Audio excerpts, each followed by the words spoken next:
My dear brothers and sisters in Jesus Christ, the church today celebrates the feast of the presentation of the Lord. The feast commemorates how Jesus, as a baby, was presented to God in the temple in Jerusalem. This presentation finds its complete and perfect fulfillment in the mystery of the passion, death, and resurrection of the Lord. The cross becomes the altar where the supreme sacrifice comes to its climax. There, on the cross, the Lord surrenders himself totally to the Father with the prayer, "Father, into your hands I commend my spirit." In fact, this feast brings together two Jewish practices. The first is the practice of purification of the mother after the childbirth. As such, this feast is also known as the Feast of the Purification of Mary. And the second is the custom of the presentation of the firstborn male child to God in the temple and his subsequent redemption from God. The child is redeemed or bought back from God, paying a price. This explains why Joseph offered 2 pigeons in the temple as sacrifice for the purification of Mary after her childbirth and for the redemption ceremonies performed for baby Jesus. The Gospel describes how Joseph, as the head of the Holy Family of Nazareth, presented Mary and the baby Jesus in the temple of Jerusalem for the mother's purification and the child's redemption. According to Leviticus chapter 12, 2-8, a woman who bore a child was unclean for 40 days if the child was a male, and 80 days following the birth of a female child. Joseph and Mary chose to submit themselves to the law just like any other Jewish parents, thereby showing their total submission to the norms prescribed by the Old Testament.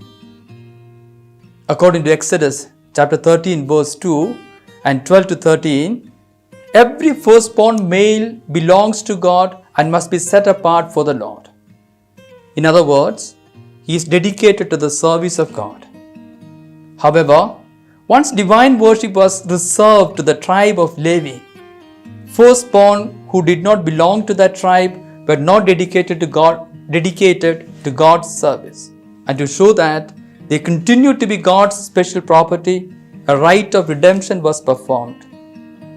The law also commanded that the Israelites should offer in sacrifice some lesser victim, for example, a lamb, or if they were poor, a pair of doves or 2 pigeons.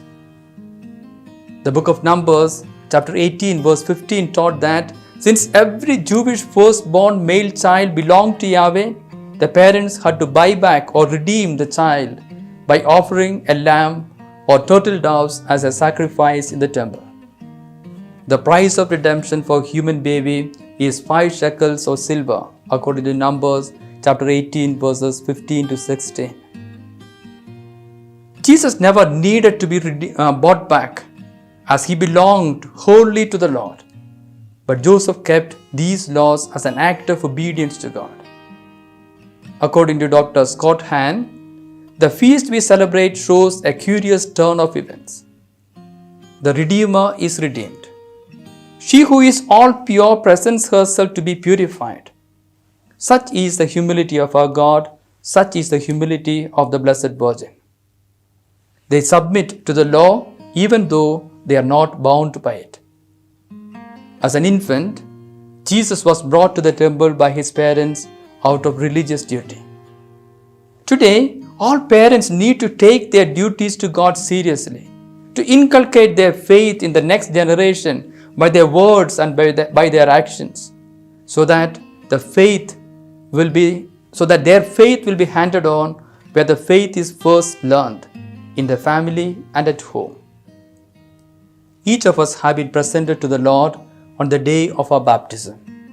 At every Holy Eucharist that we participate in, we renew this presentation. We present ourselves to the Lord along with the gifts of bread and wine. We offer not only ourselves, but also our dear ones and all our intentions before God through Jesus.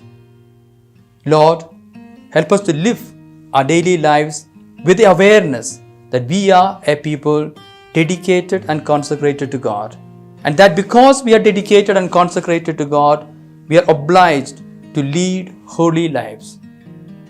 May God bless us all.